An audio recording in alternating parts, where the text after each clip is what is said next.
Hello बच्चों, एक और नया क्वेश्चन लेके आए हैं from the chapter straight line, pair of straight line. ठीक है, अब देखिए ये जो इक्वेशन है, ठीक है, ये इक्वेशन आपको थोड़ा सा गड़बड़ा सकती है अगर आप ज्यादा डिटेल में रिवीजन नहीं कर रहे हो, ठीक है, या स्ट्रांगली इस चैप्टर को नहीं कर रहे हो। ठीक है, तो represent a pair of straight line, ये पेयर ऑफ स्ट्रेट लाइन तो रिप्रेजेंट कर रहा है, लेकिन बच्चा सोचता है इसमें एक्स स्क्वायर वाई स्क्वायर तो है नहीं सर।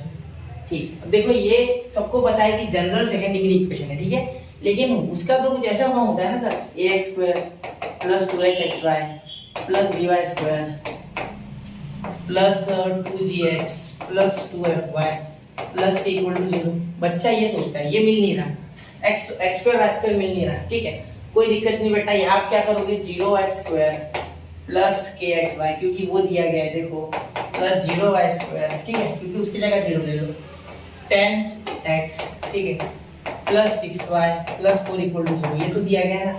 और जब हम इसे कंपेयर करेंगे, ठीक है, इसे जब हम कंपेयर करेंगे, ठीक है, बाय कंपेयरिंग इसको, बाय कंपेयरिंग इसको किसके साथ, इसके साथ, जो कि हमने नीचे स्टैंडर्ड फॉर्म लिखा है। ठीक है, बाय कंपेयरिंग वी गेट, यानी हमको क्या मिला, a का मिला आपको 0, b का मिला आपको 0, देखो h का मिला आपको, यहाँ h मिला आपको बच्चा यहाँ k/2, क्या मिला k/2, क्योंकि 2h is equal to k होगा तो k/2। ठीक है, फिर वैसे ही g के लिए होगा 2g इज इक्वल टू 10, तो 10 डिवाइड बाय 2 हो जाएगा 5। ठीक है, देखो समझो 2g इज इक्वल टू 10, तो 2 डिवाइड हो गया।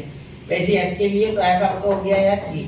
ठीक है, क्यों, क्योंकि ये 2 से 6 को डिवाइड, ठीक है, बच्चा ये भूल जाता है, वो डायरेक्टली 6 लिखता है, इन दैट केस आपका गलत हो जाएगा। ठीक है, और यहाँ 4। ठीक है, अब कंडीशन क्या होती है, pair of straight line represent कर रहा है, मतलब ये देखो ये पेयर ऑफ स्ट्रेट लाइन है बोलते हैं, हमें चेक नहीं करना है, ऑलरेडी है, के निकालना है। ठीक है, तो आपका फॉर्मूला होता है ABC प्लस 2 FGH। ठीक है, कैसे याद रखना है बताओ, देखो ABC हो गया प्लस ABC क्या आता है DE, तो D और E का 2 है ना, इसलिए 2। ठीक है, DE के बाद FGH, तो D नहीं लिखना है FGH, हाँ, माइनस AF स्क्वायर यानी AF का स्क्वायर, ठीक है, इधर वाले का स्क्वायर इधर वाला वैसे कैसा, माइनस BG का स्क्वायर, ठीक है, देखो BG का स्क्वायर इधर वाले का स्क्वायर, माइनस CH यानी इधर वाले का स्क्वायर इक्वल टू 0। ठीक है, तो यहाँ आप जब वैल्यू डालोगे तो ये तो 0 होगा, मतलब ये टर्म पूरा 0, 0 into 0 into C कितना भी हो कोई फर्क नहीं पड़ रहा।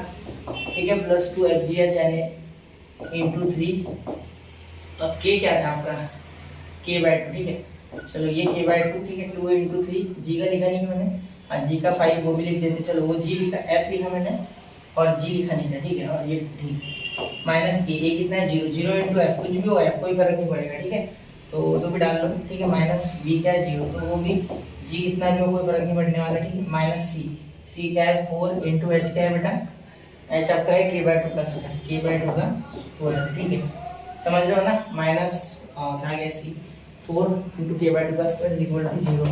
ठीक है, देखो ये टर्म और ये टर्म और ये टर्म 0 बन गया। ठीक है, आगे लिखना भी मत, ये पूरी, ये पूरी और ये पूरी और ये पूरी। ठीक, 6 5 30, ठीक है, या 2 कैंसिल कर दो डायरेक्ट, तो ये 15 हो गया, 15 के, तो यहाँ हो गया बेटा 15 के। ठीक है, आगे इक्वल टू, देखो 15 के लिखा है, ठीक है, उसके आगे देखो 4, यहाँ भी 4 आएगा, 2 का स्क्वायर 4, 4 कैंसिल, तो माइनस के स्क्वायर इक्वल टू 0। ठीक है, ऐसा आ रहा है देखो, 4 कैंसिल, माइनस के स्क्वायर इक्वल टू 0। ठीक है, तो यहाँ के कॉमन आ जाएगा, डायरेक्टली के निकाल के 0 मत कर देना, के कॉमन लाएंगे, 15 माइनस के इज इक्वल टू 0, तो यहाँ के इज इक्वल टू 0 और 15 माइनस के इज इक्वल टू 0, तो आपका तो यहाँ K is equal to 0 is not possible, ये तो होगा ही नहीं।